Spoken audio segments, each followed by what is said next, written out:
Good morning. Folks, many times you hear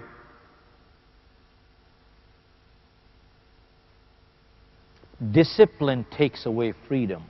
Have you heard that? Yes, no. How many believe it's true? Not true at all. Folks, discipline actually gives you freedom. In fact, we need to find what is discipline. Folks, discipline is a track to run on. Many times people say, I want to be free. You take the train off the track, it is free, but where does it go? You take the steering wheel off the car, it is free, but where does it go?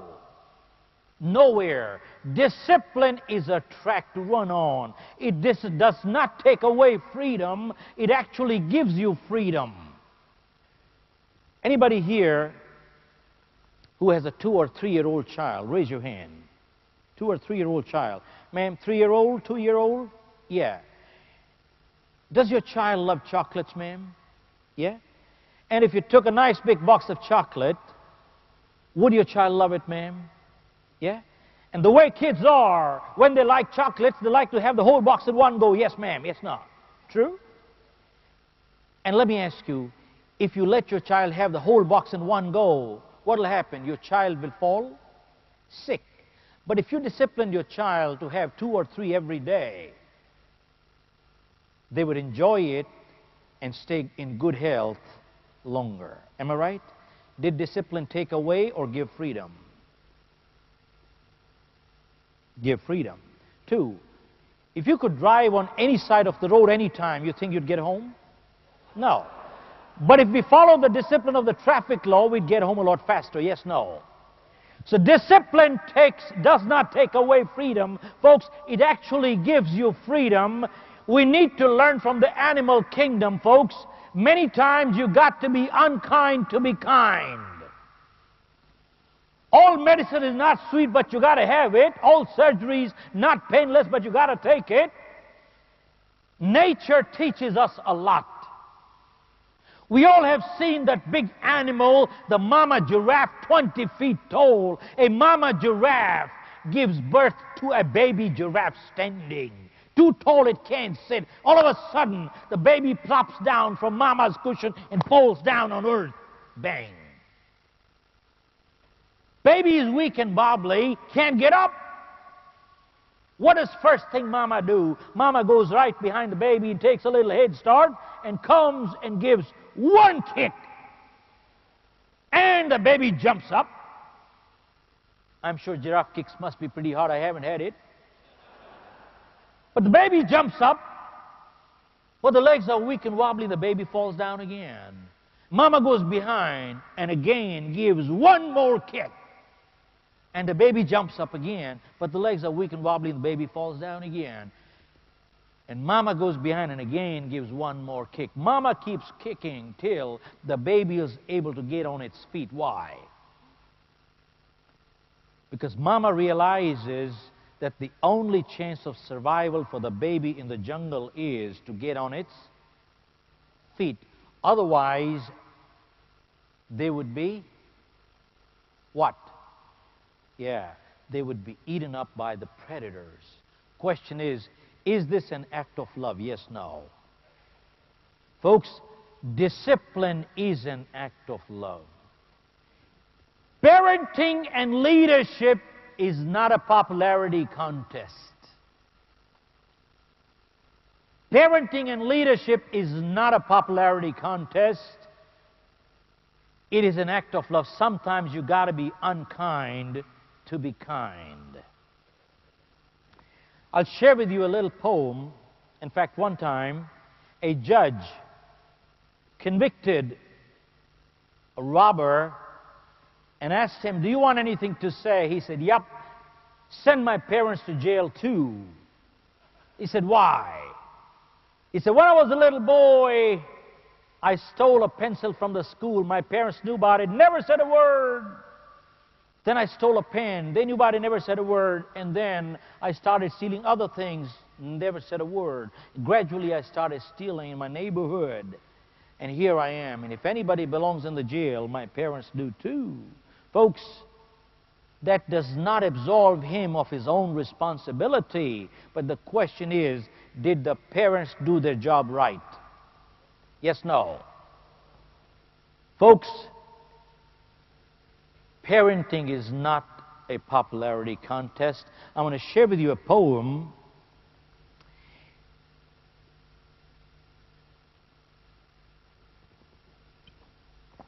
I came across, and I don't know again who the author is, but let me share. A parent says, when my children are old enough to understand the logic that motivates a parent, I will tell them, I loved you enough. I loved you enough to ask you where you were going, with whom, and what time would you be back home.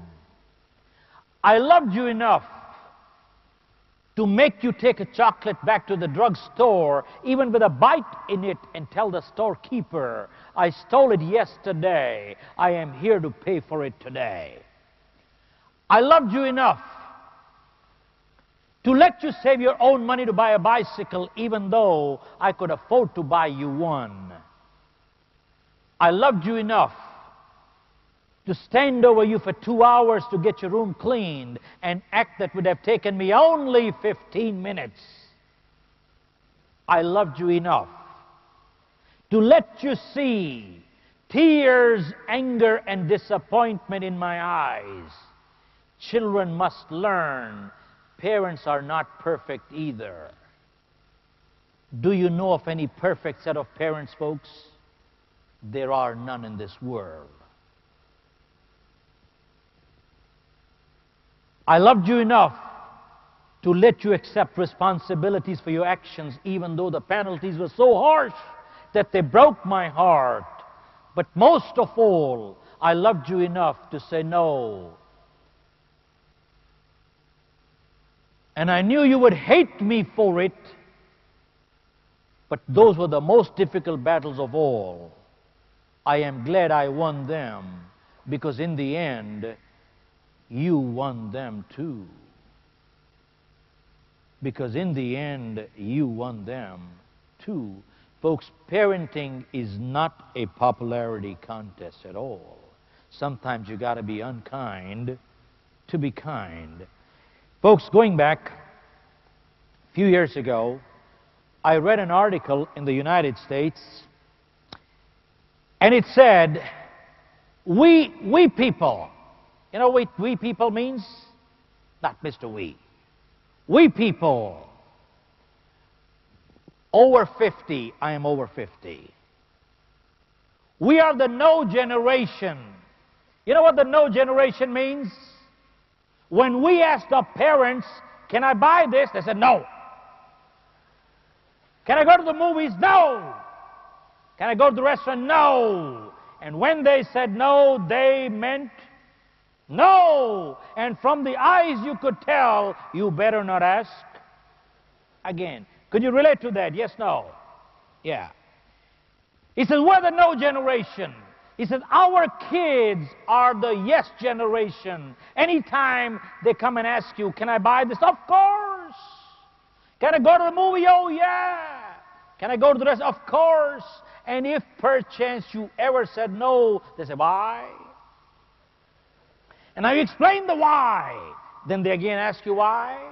You explain the second why, they again say why. And now the third why, and the fourth why, and the fifth why. Why does the sun come out of the east? I don't know why. That's the way it is. When you go to the doctor, he looks at your blood profile, and he says, you got malaria. You say, why? What do you mean, why? Because he's went through 30 years of medical school, because he knows more than you do. That's why.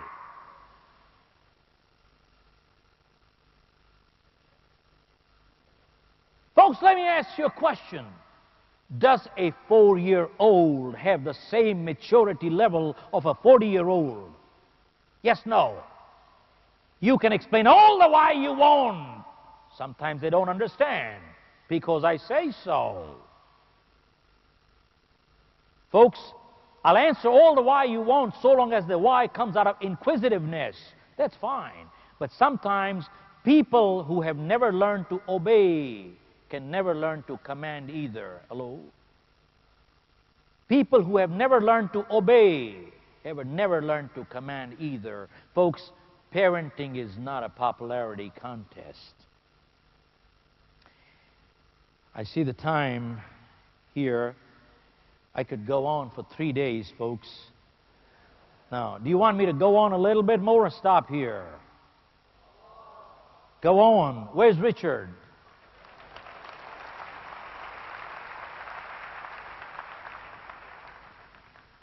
Richard has to cut short the lunch break, my friend.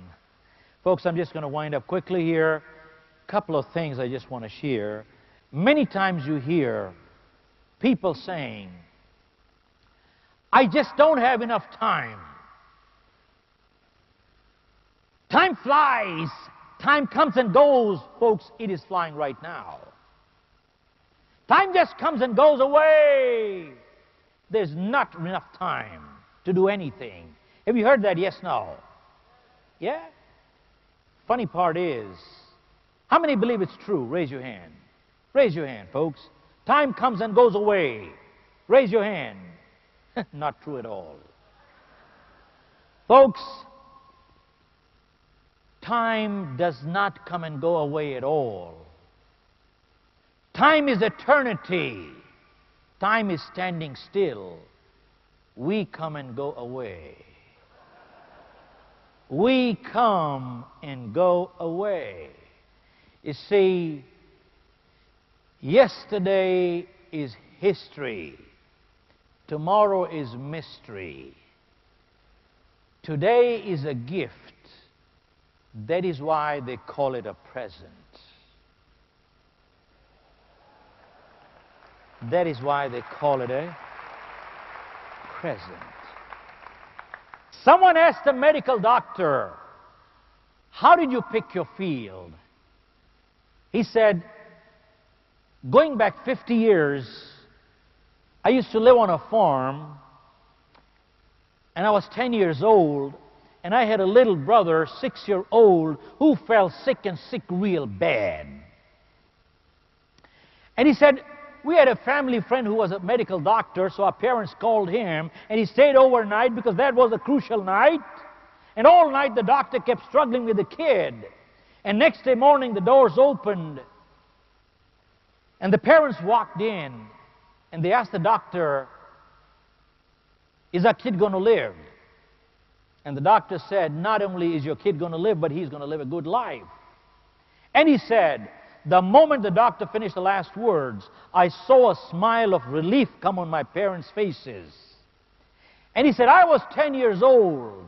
And he said, the moment I saw the smile of relief on my parents' faces, that's the time I made up my mind.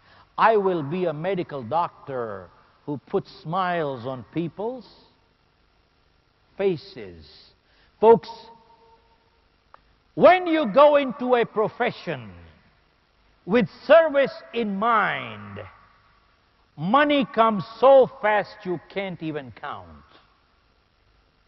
But when you go into a profession only to make a buck and not to serve, it does not come. And if it does, it is short-lived. And if it is not short-lived, it gets you no goodwill anyway. And if you got all the money in the world and no goodwill, is it worth having? Yes, no. And folks, the other day I heard a speaker saying that there was a study conducted on lottery millionaires, and they said within 2 to 5 years, close to 90% of lottery millionaires were broke back again. Isn't that sad? So what business are you in, sir? You are not in the sales business. You are in the business of putting smiles on people's faces. So am I, so are you. Everybody is in the same business of putting smiles on people's faces. Folks, let me ask you a question. If everybody in your organization started realizing this little philosophy that we are in the business of putting smiles on people's faces, what would happen to productivity? What would happen to productivity, folks? Go up. But isn't that what we want? Yes, no. Folks, when a person says, I am good because I don't steal, cheat, lie, that's not true. If they don't cheat, it only means you're not a cheat, but that does not make a person good. If a person does not tell lies, it only means they're not a liar, but that does not make a person good. And when they say, I don't steal, it only means you're not a thief, but that does not make a person good. Folks, go ask a doctor. Absence of ill health does not mean good health. Hello? Similarly, absence of fault does not make a person good. A person becomes good when they actually do good. And that is what they call proactive. Hello? That is what they call proactive. My friend, I'd like to read something out to you. 2 items. This is something that changed my life. Again, I wish I know who wrote this. We don't have the author's name. It says, don't quit. When things go wrong, as they sometimes will, when the road you are trudging seems all uphill, when the funds are low and the debts are high and you want to smile, but you have to sigh. When care is pressing you down a bit, rest if you must, but don't you quit. Life is queer with its twists and turns, as every one of us sometimes learns, and many a failure turns about when he might have won had he stuck it out. Don't give up. Though the pace seems slow, you may succeed with another blow. Success is failure turned inside out, the silver tints of clouds of doubt. You never can tell how close you are. It may be near when it seems so far. So stick to the fight when you're hardest hit. It's when things seem worse that you must not quit.